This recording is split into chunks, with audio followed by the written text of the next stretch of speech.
in our previous video already we discussed two topics. They are whether the compounds contains hydrogen or acids or not. For identifying this information, we performed an activity also. At the end of this activity, children, what we concluded?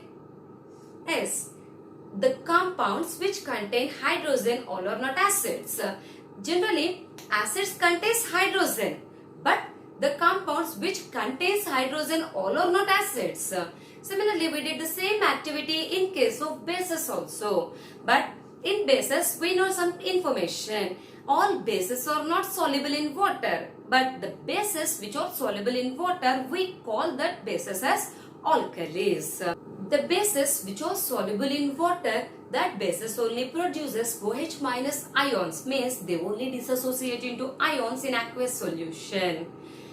So that bases only conduct electricity. One more topic is, do acids produce ions only in aqueous solutions? Yes, for identifying this information also we performed an activity. At the end of this activity we concluded that for the dissociation of acids into ions, aqueous solution is necessary. Children, this is the information what we have discussed in our previous video. And our next topic is, what does you observe when water is mixed with acids or bases? Generally, in aqueous solution, what we are doing? We are taking huge quantity of water and we are adding acid or base to that water. Okay, but now what we want to know about here? When we add water to the acid or base, what type of changes we are going to observe? For better understanding, let me explain this concept with an activity. Children, for doing this activity, the required materials are 2 test tubes and water, concentrated H2SO4 and sodium hydroxide pellets. Now, first take 2 test tubes and pour 10 ml of water in each one. And next, add concentrated H2SO4 into 1 test tube and sodium hydroxide pellets into another test tube. Here, concentrated H2SO4 means acid and sodium hydroxide pellets are bases. Now, touch the bottom of the 2 test tubes. Children, can you guess what do you feel? Okay, we feel hot. Why? Because the dissolving of an acid or base into water is an exothermic process. Children, here what is mean by exothermic? An exothermic reaction is a chemical reaction that releases energy through light or heat. Here in exothermic, the exo means release and thermic means heat. So the definition of exothermic is the reaction in which there is release of heat with or without light is called exothermic reaction. Children, now we are doing a slight change in this activity. That is, instead of mixing acid into water or base into water, now we are mixing water into acid and water into bases. Here, what we are doing? Here we are adding water to acids and water to bases. Children, can you tell what happens here? In this chemical reaction, it releases a huge amount of heat.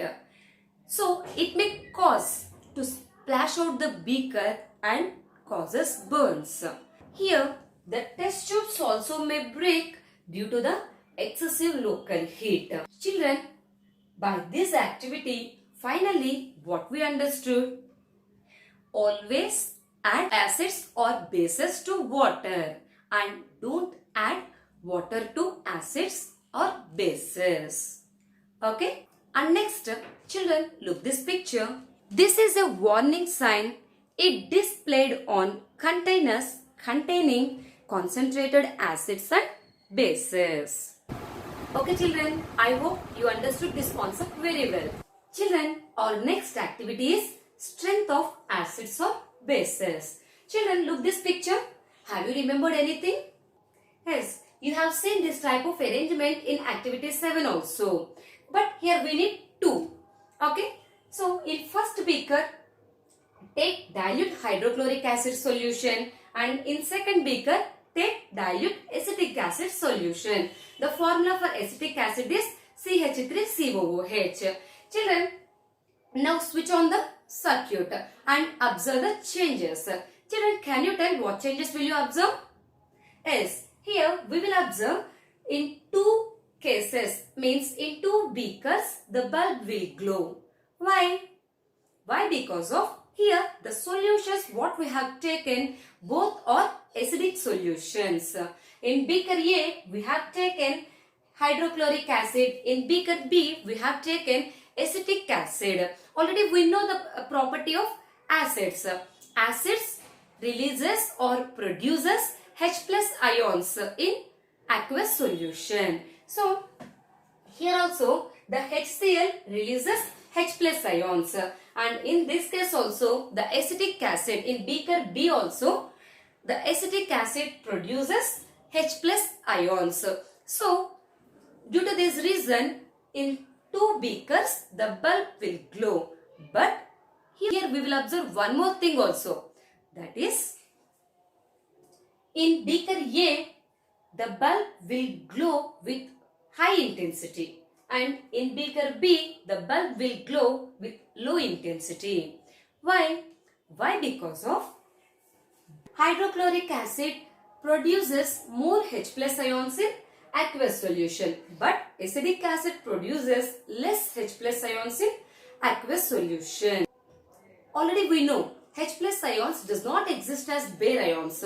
So the H plus ions combines with water, it forms hydronium ions, means H3O plus ions. So in HCl solution we have more H3O plus ions.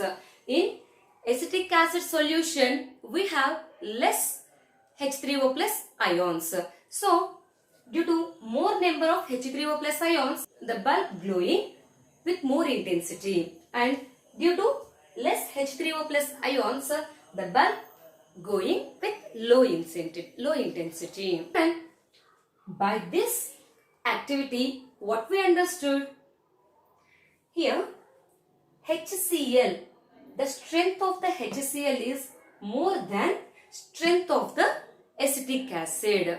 So here we call HCl as strong acid and acetic acid as weak acid. Now do the same activity with bases. Here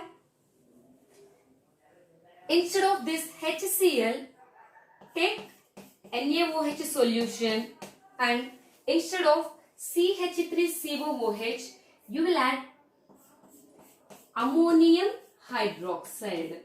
In beaker A you will take sodium hydroxide, and beaker B you will take ammonium hydroxide. In this case also we will observe the 2 bulbs will glow, but the intensity is different. In beaker A the bulb glows more brightly than beaker B, because here NaOH releases more OH minus ions in aqueous solution, and ammonium hydroxide releases less OH minus ions in aqueous solution. So due to this reason the bulb glows more brightly in beaker A, and the bulb glows with low intensity in beaker B. So by this we understood that sodium hydroxide is strong base and ammonium hydroxide is weak base. In acids we have 2 types. They are strong acid and weak acid. Similarly in bases also we have 2 types. They are strong base and weak base. Okay children, this is our today's section, and in my next video I'll come up with some more topics like what is universal indicators and what is pH and where we use this pH in our daily life. This total information I will explain in my next video. Keep watching my videos like this only, and don't forget to subscribe my channel. Keep watching. Thank you.